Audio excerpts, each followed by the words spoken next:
Welcome to MTR Masala Abhiruchi powered by Freedom Refined Sunflower Oil.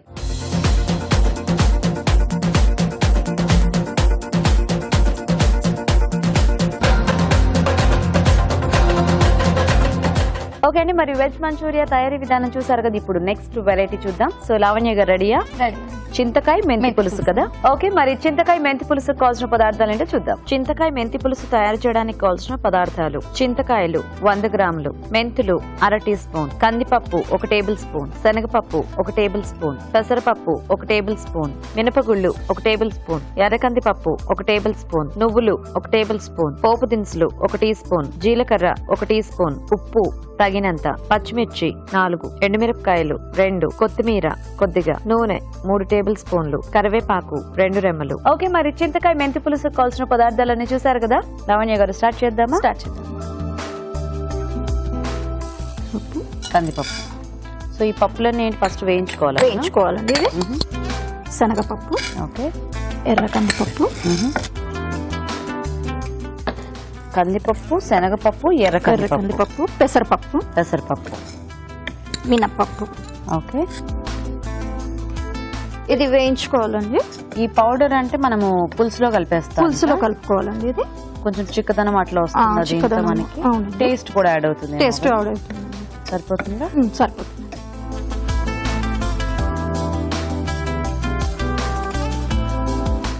జీలకర్ర కొద్దిగా, okay, నువ్వులు కొద్దిగా, మెంతులు కొద్దిగా, ఇవి కూడా వేయించుకోవాలండి.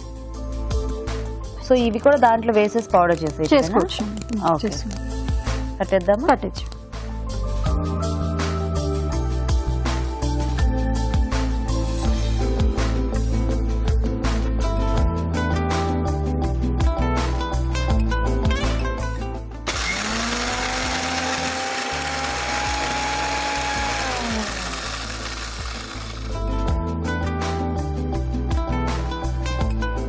ఓకేనా?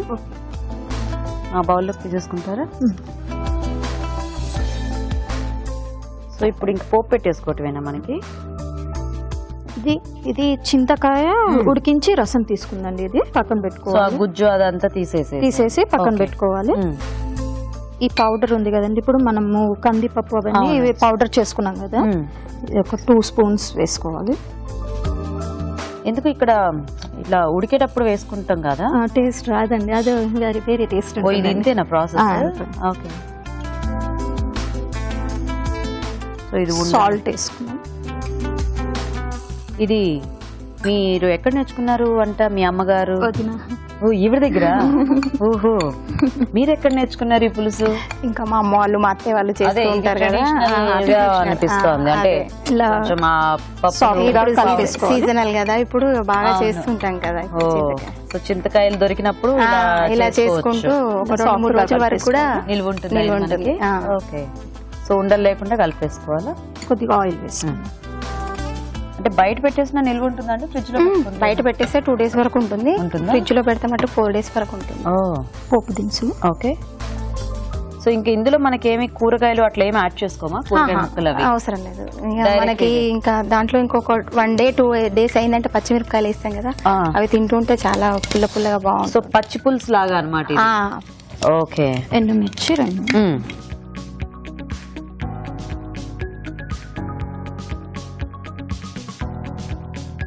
ఓకే, పచ్చిమిర్చి పొడుగా చేసి వేసుకుంటే ఆ పులుపులో బాగా తింటూ ఉంటే టేస్టీగా. సూపర్. పుల్లవి నచ్చే వాళ్ళకి ఈ పులుసు బాగా నచ్చుతుంది కదా. చాలా ఇష్టం అండి నాకైతే. మీకు చాలా ఇష్టమా? పులుపు ఇష్టమా? 2 డేస్ అయినా తింటాను నేను. నాకు కూడా ఇష్టం పులుపు, చాలా ఇష్టం. పిల్లలకు కూడా అంతే అండి. అవునా? అబ్బో. ఓహో, సో ఈ పోపు వేగితే మనం ఇంకా అందులో కలిపేసుకోవటం. చల్లారాలండి, పోపు చల్లారిన తర్వాత దాంట్లో వేసుకోవటం. ఓకే, సో ఇది ఇంకొంచెం అంటే నీళ్ళు అది ఏమైనా యాడ్ చేసి పల్చగా చేసుకోవాలా ఎట్లా? ఇలాగే ఉండాలండి. పౌడర్ మనకి చిక్కగా కావాలంటే పౌడర్ ఎక్కువ. సో మనకి ఎంత క్వాంటిటీ కావాలంటే దానికి తగ్గట్టు ఆ చింతకాయ జ్యూస్ చేసుకోవచ్చు. ఓహో నైస్. మీకెంతమంది అండి పిల్లలు? ఒకతేనా పాప? ఏం చదువుతోంది? అభయశ్రీ నేమ్. ఓకే. తను చిన్న పాప. 2 years. 2 years ఏనా? ఓ నైస్. మీ వారు ఏం చేస్తూ ఉంటారు? మెడికల్ షాప్ ఉంది. ఆయన పేరు ఏమిటి? సంతోష్ కుమార్. ఓకే. సో ఇంకా మీ పాపకి ఇలాంటివన్నీ అలవాటు చేస్తున్నారా? చేస్తున్నామండి. తింటుందా? తింటుంది. ఓకే. తనకి ఇష్టమైతే తింటుంది. అదే ఈ రసం ఇంట్లో వేసేసుకుంటాం. ఓకే. సో ఇది ఎలా ఉందంటే కొంచెం మనం ఆ మజ్జిగ పులుసు అవి వేసుకుంటాం కదా, ఆ టెక్స్చర్ లోకి వచ్చింది. నైస్. అయిపోయిందండి. అంతేనా? సర్వింగ్ బౌల్ లో తీసుకుంటాం. సో ఈ పచ్చిమిరపకాయలు ఇలా పొడువుగా వేసుకుంటానికి కారణం అదే అనమాట. దాంట్లో బాగా మెల్ట్ అయ్యి మనకి తినేటప్పుడు బాగుంటుంది. ఓకే. మా ఇంట్లో అయితే అసలు ఎన్ని పచ్చిమిరపకాయలు వేసినా సరిపోవా? సరిపో. నేను కూడా అప్పుడప్పుడు పచ్చిమిరపకాయలు అలాగే పులిహోరలు అవి ఏరుకొని తింటూ ఉంటాను. ఇంక ఇలాంటి వాటిల్లో అయితే ఇంక పోటీ పడతారేమో జనాలు. మా ఇంట్లో అయితే పోటీ. అందులో అయిపోతే గనక మళ్ళీ నెక్స్ట్ డే కూడా కొన్ని వేయించేసుకొని దాంట్లో కలిపేసుకోవడమే. సూపర్. టేస్ట్ లో ఎక్కడ తగ్గకూడదు, అట్లాగే తినాలి. కొత్తిమీరతో గార్నిష్ చేస్తాం. ఓకే. సో రెడీ అండి. చింతకాయ మెంతి. ఓకే. చింతకాయ మెంతి పులుసు కూడా రెడీ అయిపోయిందండి. టేస్ట్ చూసే ముందు తయారీ విధానం ఇంకోసారి చూద్దాం. చింతకాయ మెంతి పులుసు తయారు చేసే విధానం. ముందుగా చింతకాయలు ఉడికించి గుజ్జు సిద్ధం చేసుకోవాలి. ఒక పాన్ లో కందిపప్పు, శనగపప్పు, ఎర్ర కందిపప్పు, పెసరపప్పు, మినపగుళ్ళు వేసి వేయించి మిక్సీ జార్లోకి తీసుకోవాలి. తర్వాత జీలకర్ర, నువ్వులు, మెంతులు కూడా వేయించి మిక్సీ జార్లోకి తీసుకొని మిక్సీ పట్టి పొడి సిద్ధం చేసుకోవాలి. చింతకాయ గుజ్జులో ముందుగా సిద్ధం చేసుకున్న పొడి, ఉప్పు వేసి బాగా కలుపుకోవాలి. ఒక పాన్ లో నూనె వేసి పోపు దినుసులు, ఎండుమిరపకాయలు, పచ్చిమిరపకాయలు వేసి వేయించాలి. ఇది కాస్త చల్లారాక ముందుగా సిద్ధం చేసుకున్న చింతకాయ మిశ్రమంలో వేసి బాగా కలుపుకోవాలి. ఆపై కొత్తిమీరతో గార్నిష్ చేసి సర్వ్ చేసుకుంటే చింతకాయ మెంతి పులుసు రెడీ.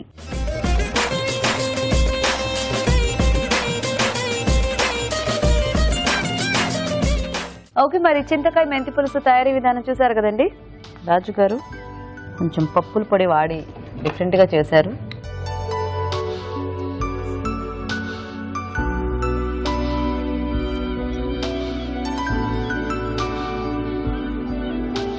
కొంచెం ఆ పౌడర్ వల్ల ఆ చిక్కదనం వచ్చింది. సో ఆ చింతకాయ బాగా తెలుస్తుంది. కొంచెం డిఫరెంట్ గా మనం రెగ్యులర్ గా చింతపండుతో చేసుకుంటూ ఉంటాం కదా. సో ఇలా కాయలు దొరికే సీజన్ లో చేసుకుంటే ఇది చాలా బాగుంటుంది. అండ్ మరీ ఎక్కువ ఓవర్ పులుపు అవ్వకుండా బాగా చేశారండి. టేస్టీగా ఉంది. సో ఆవిడ నేర్పించిన పులుసు కదా. సో రాజు గారు, మరి ఈరోజు గిఫ్ట్ వోచర్ ఎవరికి ఇవ్వబోతున్నాం? బేసిక్ గా 2 బాగున్నాయి. స్నాక్ ఐటమ్ బాగా చేశారు, అలాగే పులుసు కొంచెం వెరైటీగా పప్పుల కాంబినేషన్ లో బాగుంది. ఈరోజు వీరు నేర్పించిన పులుసు. సో వారు నేర్పించిన పులుసు మీరు చేశారు కాబట్టి మీరు విన్నర్ అయిపోయారు అనమాట. లావణ్య గారు, కంగ్రాచులేషన్స్. సో మంచి వెరైటీ రెసిపీ యాక్చువల్గా ఈ పులుసు. సో మీకు ఈటీవీ అభిరుచి నుంచి గిఫ్ట్ వచ్చారండి, కళాంజలి వాళ్ళది. థ్యాంక్ యూ అండి. అండ్ మీకు కూడా ఈ ఈటీవీ అభిరుచి నుంచి gift. Thank you so much. మీ ఇద్దరికి కూడా వచ్చి పార్టిసిపేట్ చేసినందుకు. చూసారు కదా ఇవాళ మీ చేతి వంటల్ని. మీరు కూడా ట్రై చేయండి. మరి అలాగే మీరు మీ చేతి వంట సెగ్మెంట్ లో పార్టిసిపేట్ చేయాలంటే మాకు SMS చేయండి. SMS డీటెయిల్స్ ABR అని టైప్ చేసి స్పేస్ ఇచ్చి మీ పేరు, చిరునామా టైప్ చేసి 56263579 కి SMS చేయండి. ఇప్పుడు ఒక చిట్కా చూద్దాం.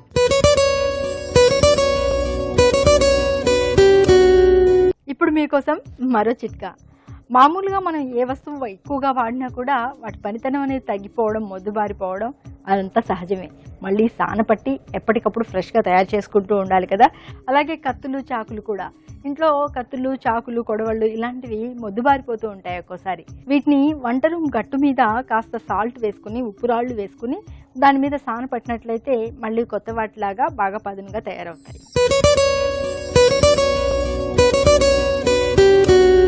ఇప్పుడు మీకోసం మరో చిట్కా.